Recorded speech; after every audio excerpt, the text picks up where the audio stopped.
Since the first time I ever had falafel, I love that stuff. I've always wanted to have a recipe of my own, and so I've been searching for a couple years and you know, trying out different techniques and trying different things, and I finally got it to where I enjoy it. It's not like you're gonna find it in the grocery store or even out in a restaurant necessarily, but it sure is pretty tasty and all those flavors are there. Give it a shot. For falafel, I take about a small bunch of cilantro, like so, and take off the majority of the stems, get it into my food processor. That's probably, gosh, you could estimate about a half cup. Next I take some parsley and I take off most of the stems because those are a lot coarser and you can't really get rid of those. I get an extremely small onion like this, or I could get, you know, gosh, like a quarter or half of some of those onions. 2 garlic cloves, and then we're going to take our lid and just gonna pulse this through to get it nice and fine. All right, as you can see, everything's nice and fine in there. So next I'm going to add in my chickpeas. I've got about 1.5 cups to 2 cups here of chickpeas that I'm just gonna dump in there.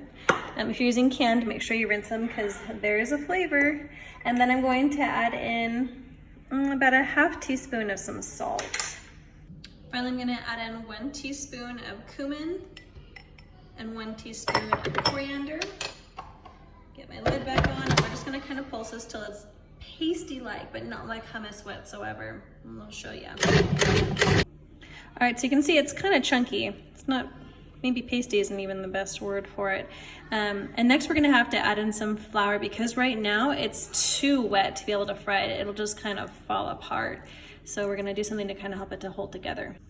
Make sure to grind in some pepper to taste, and then I'm gonna add about 1/3 cup of flour in here.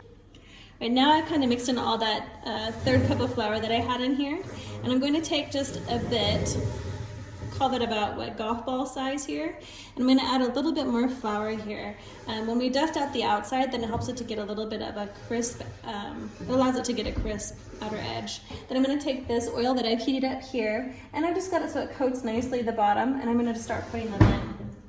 You can also alternatively bake these, but I think the flavor is so much better when they're fried. It's not a ton of oil, so maybe either consider it a really good thing or say it balances out. You decide. All right, we've got our little falafels frying here. What we're looking is this brown bottom like that.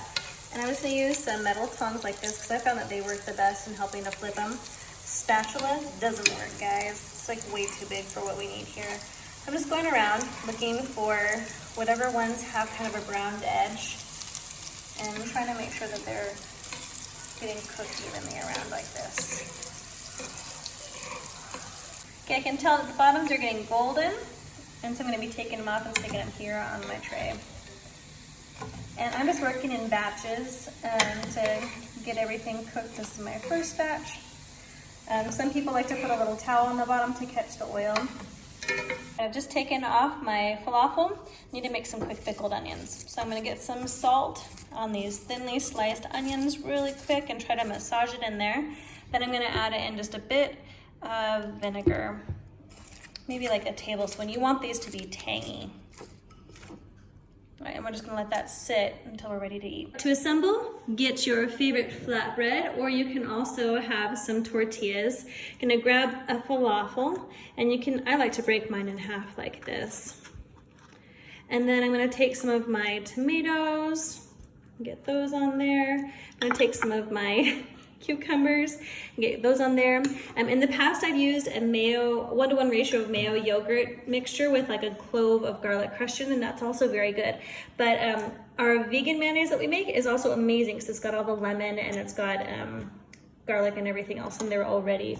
Then I'll just take a tiny bit of some tahini, and I'm just gonna drizzle a tiny bit of that on here for some flavor. And then I'm gonna take my quick pickled onions, make sure they're nice and soft, and just put a few of them on there. Bada bing, bada falafel sandwich.